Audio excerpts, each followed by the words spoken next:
Hey everybody, what's going on? Helmite here, bringing you another new video from Grab the Lantern today. The patch notes have been posted for patch 7.2, so it's time for another patch note rundown.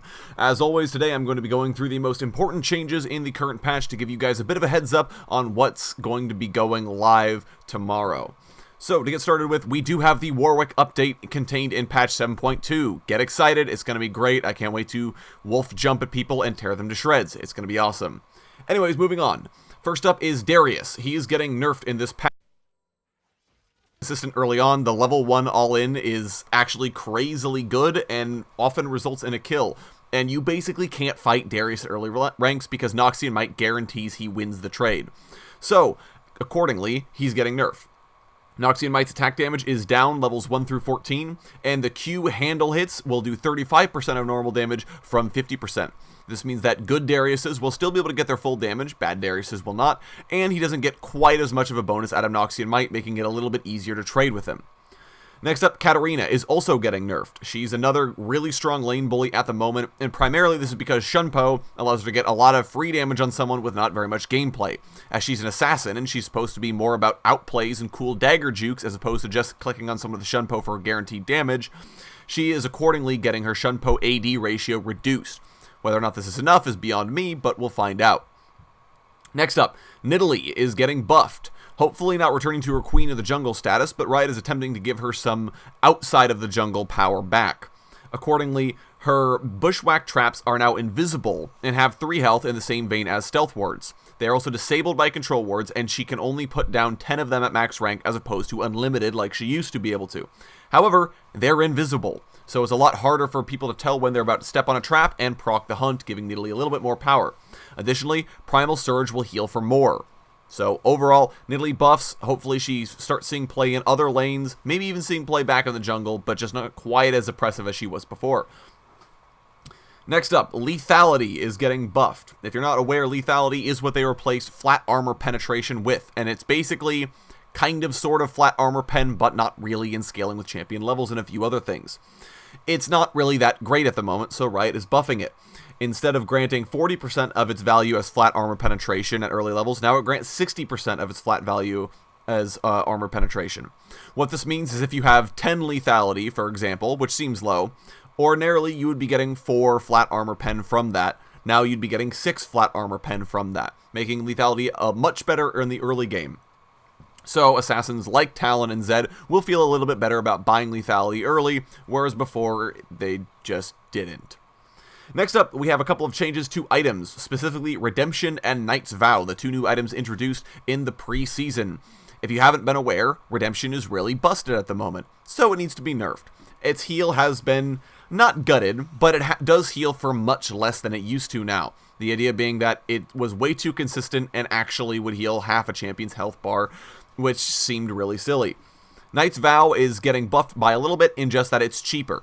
The idea behind these 2 changes is that Redemption needed to be toned down. It was a must-buy on every single support, and Knight's Vow wasn't really seeing much use, probably because Redemption was the go-to item for supports to build.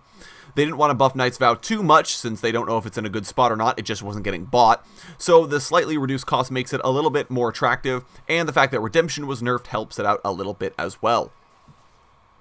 Next up, we have more changes to the jungle. Junglers are still really strong if they have good early pressure. Lee Sin and Vi are still excellent junglers at the moment, and primarily it's because they can jungle, still have full health, and then go gank a lane. So we've targeted multiple places in the jungle where junglers are getting health back or not taking as much damage, and making it so that jungling is a little bit more of a risky proposition. Accordingly, jungle spawns have been pushed back by 3 seconds. This is going to mean that smiteless leashing is still a thing, but it means that laners might give up 1 or 2 CS in exchange. So whether or not that's worth it to them is kind of up to the player now, but it does kind of deter that. Gromp and Ancient Krugs do more damage. Gromp specifically gains bonus AD when it first starts attacking, and that drops off at the same time as its attack speed drops off. And Honey Fruits now spawn a full minute later. This means that junglers will both take more punishment in the jungle and not be able to heal it all back up with Honey Fruit once they get out of the jungle. So overall, this should do a little bit more to rein in those early junglers' power. Next up, we finally have a change to a Keystone Mastery, Courage of the Colossus. Really strong at the moment, especially in lane, as it basically guarantees that champions like Poppy don't even take health damage in trades.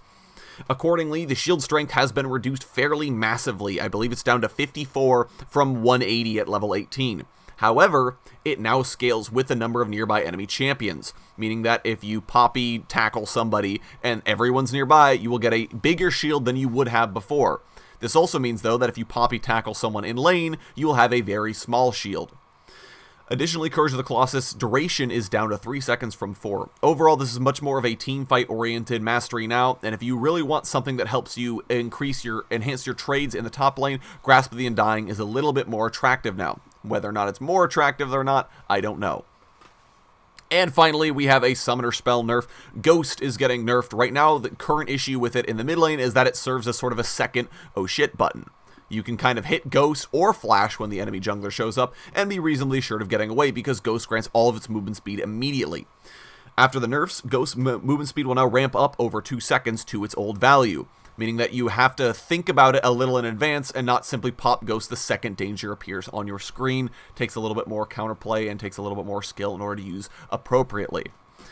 Anyways, those are all the biggest changes of the patch today. I hope you found it enjoyable. Please let me know what you thought of the changes in the comment section down below. And don't forget to subscribe if you're looking forward to more patch note rundowns, as I do upload these every single time the full patch notes are posted.